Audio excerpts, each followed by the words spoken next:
Happening now, the gloves are off. It's Trump versus Biden, round one. Fort Wayne's NBC News with local reaction to the big debate. Your party wants to go socialist medicine. My party is and me. socialist right healthcare. Now, I am and the they're going to dominate Party. you, Joe. You know that. I am the Democratic Party right now. Tonight, Republican City Councilman Russ Yale and Democratic Party Chair Misty Meehan join us for live expert analysis. All that, plus Fort Wayne's NBC reporter Jeff Newmeyer live tonight in Cleveland with a recap of the debate, and our Louis Tran live from a Fort Wayne bar that hosted a watch party tonight. Good evening. We're glad you're with us tonight. I'm Tom Powell. And I'm Linda Jackson. Let's begin with analysis from our Fort Wayne panel tonight. Misty Meehan, as you heard, is the chair of the Allen County Democratic Party. Russ Yale, a Republican Fort Wayne City Councilman. We want to thank both of them for being here tonight and giving us their time. And I'd like to begin with Misty. Your grade for former Vice President Joe Biden's performance tonight. We're going to just do this completely school-oriented, and we're going to say that he would get an A because he has a plan, but then he would be put in school suspension for engaging in nonsense. Okay. Duly noted. With that, Councilman Yale, your grade for President Trump on his performance tonight. Yeah, neither of the candidates deserve a letter grade. There definitely is a trip to the principal's office and detention in order. It was a backyard brawl, and that's all it was. Writing on the blackboard, I will not interrupt my opponent 100 times, perhaps, huh? Misty, both men did come out swinging. It got so personal at times, it was difficult to watch, according to so many people on social media, the interrupting, the name calling. Is it in any way effective on the debate stage at this point in a presidential campaign? I don't think so. I think when it is at that level of the interruptions and the name calling and you could tell frustration on both sides. I don't think you're allowed to get too deep into what your plan actually is because there's so much time wasted with the nonsense that was going back and forth. And Russ, the same question to you. So much chaos, it seemed, in the debate tonight. I watched CNN just for a bit afterwards. Jake Tapper called this a hot mess. Dana Bash used another choice word to describe it. Do you think either candidate really got their point, their message across to the American people tonight? Well, unfortunately, I don't think either candidate wanted to get a message across tonight. They had ample opportunity to. I think President Trump wanted a brawl, and I think Joe Biden wanted to be left standing and prove that he has the mental capacity to go 90 minutes with President Trump, and that's about all that was accomplished tonight. Both of you, Misty, we'll begin with you, and Russ, just chime in. What should be done during the next debate that will be different, that maybe is more issue-oriented and better for the American public to watch? There has to be, with all the technology we have going on right now, there has got to be a way to mute the person who is not talking. Whether you're turning their mic off, doing it in a Zoom format so you can completely take the platform away, there has got to be a capacity to make sure that there's only one candidate speaking at a time, and perhaps then we could find out more of what their plans are going forward. And Councilman Yale, would you support that, a mute button in the next debate? Well, I think that's a big problem with the debate in general going on in our culture is speech, is opinions, or your right to life, liberty, and the pursuit of happiness. But what we're missing is anything positive, anything that sparks unity, anything that inspires us. And so I think both gentlemen tonight really missed the opportunity. It was just a race to the bottom. And you said they missed the opportunity, so I'd like to give both of you the opportunity. Misty, we'll start with you. What is this election about in 30 seconds?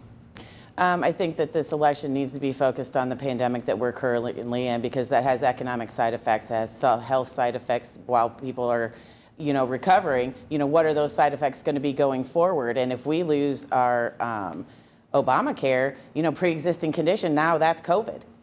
So we've got a lot of things that we need to be focusing on specifically for our communities, and that is the Medicare for all and health reform. All right, Councilman Yale, you get the last word. Yeah, what I would like to see is basically something that inspires us. We've certainly heard what's wrong with each candidate. I want to hear how they're going to move our country forward, how they're going to improve the economy, how they're going to bring a divided nation together. We truly want to thank both of you for all the time you gave us tonight, and hopefully you'll be available for us to check in with you as this campaign continues. Yes, ma'am. All right, on the record. Hard to commit to after what we saw tonight. Maybe next time they'll have that mute button, and we'll get to more. We can only hope. Thank you both for being here. You. We do appreciate it. Let's continue our team coverage now with more reaction that is focused on the Fort. Fort Wayne's NBC reporter Louis Tran joins us live at Mitchell's Sports Bar tonight, where instead of a game going on, it was the debate on all those TVs tonight, right, Louis? Yeah, Lena, that's right. Less than an hour ago, most of these TVs right behind me aired the debate, and several people I talked with say this debate was a very tough one to watch. Mitchell's is known to air college and professional sports, but tonight it was all about the debate. Customers gathered to see what President Donald Trump and former Vice President Joe Biden had to say. And this was also a similar situation at the brass rail. A bigger crowd, but still everyone was very much focused on what Trump and Biden had to say. I talked with customers at both bars to get their thoughts. Listen to what they had to say. It's definitely what I expected. Their campaigns have been pretty nasty, and it's been kind of funny to watch, to be honest. It's a mess. It is kind of difficult to tell to follow because they keep cutting each other off. I think that it would be much better served if they would give each other time to express their thoughts before they start attacking each other. Now, you can see over here, there's still a few police officers hanging around maintaining security. You want to try that? I mean, I don't know. Now, the owner of Mitchell's says that his bar does not favor one party more than the other, but instead, he says he wanted to show people what the debate had to offer. Tom and Linda. All right, Louis, thank you so much. Now, before the debate, staff at the Renaissance Point YMCA in the Fort held an event focused on getting people in our community registered to vote. This booth is set up right inside that Y location. Volunteers are there to help you register on an iPad or through your smartphone, and they say it's important to be registered, but it's especially important to educate yourself on the hot topics surrounding this year's election. Make sure that you're listening to what both sides are saying, and become as educated as you absolutely can so that your vote actually means something. The booth will be set up again tomorrow from 3 to 6 in the afternoon evening, and the YMCA will take over registration for the rest of the week. For more information, you can go to the Renaissance Point YMCA Facebook page. After all, this is bottom line about voting, right? Yes. Now let's head to Cleveland for a breakdown of the debate itself and the candidates' answers. Yes, Fort Wayne's NBC reporter Jeff Newmeyer has provided us live coverage all day, and he joins us live outside that debate hall in Cleveland with a recap tonight. Jeff.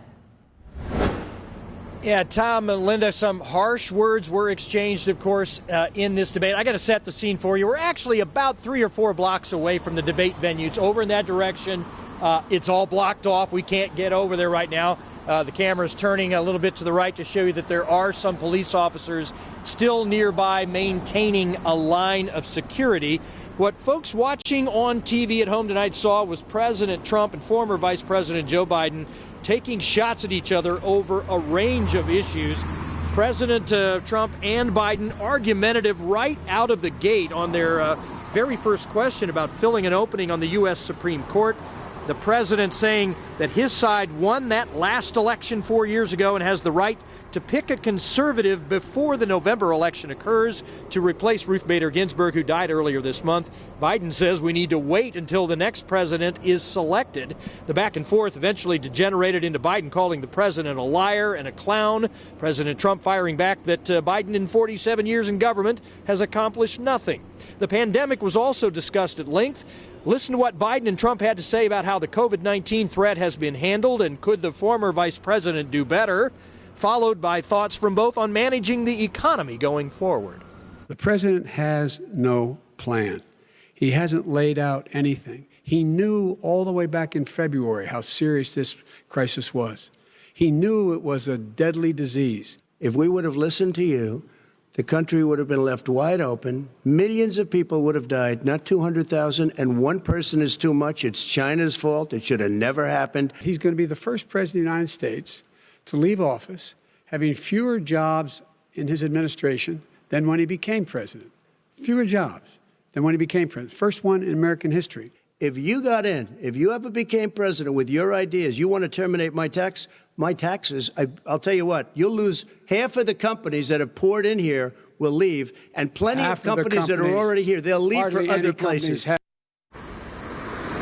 Now, President Trump disputed a New York Times report saying that the president paid only $750 in federal income taxes in 2016 and 2017. Trump said in the debate that he paid millions in income taxes those years, but still hasn't released his tax returns. Later in the debate, Biden scrambling a bit to say that police agencies across the country would not lose financial and moral support from the federal government if he is elected president. Of course, President Trump is consistently trailing in polling in this race. The three debates were seen as a way for him to possibly score some points and make up ground. Tom and Linda, of course, the American people watching this debate and the two that will follow, they will have the ability to determine whether or not the performances here tonight might end up being a turning point of sorts, or if Vice President Biden just takes an even more commanding lead going forward. One thing we can say for sure, a long day and night in Cleveland.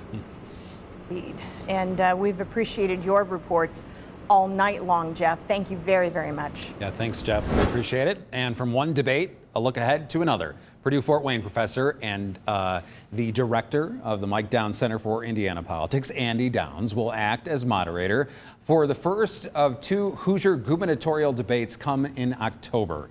The debate will feature all three candidates for governor: Republican incumbent Eric Holcomb, Democrat Woody Myers, and Libertarian Donald Rainwater. Downs says with the pandemic limiting campaign stops, this debate becomes especially important. Something to watch out for, Downs says, how the mask mandate in Indiana is playing with voters in Governor Holcomb's own party. Will the backlash drive Republican voters to a third-party candidate? Downs says to expect Holcomb's record on the pandemic to take center stage. Was it handled in a way that enhanced public safety? Was it handled in a way that minimized the economic effect, or maybe slowed down the potential growth after we began to open back up? I think that's what we should be looking for. If we have libertarian candidates who begin to show an opportunity or a chance of winning in a race, that's when it gets to be really interesting. The public won't be allowed to watch these debates in person, but the Debate Commission will broadcast them from Indianapolis on October 20th. So we've got two gubernatorial debates coming up. We have two more presidential debates, and then the vice presidential debate as well. So a lot to look forward to here. Remember to stay with Fort Wayne's NBC News as we continue to cover the 2020 election. You can find the latest information on our Decision 2020 coverage on our website. That's fortwaynesnbc.com, as well as on air and on social media as well. Right now,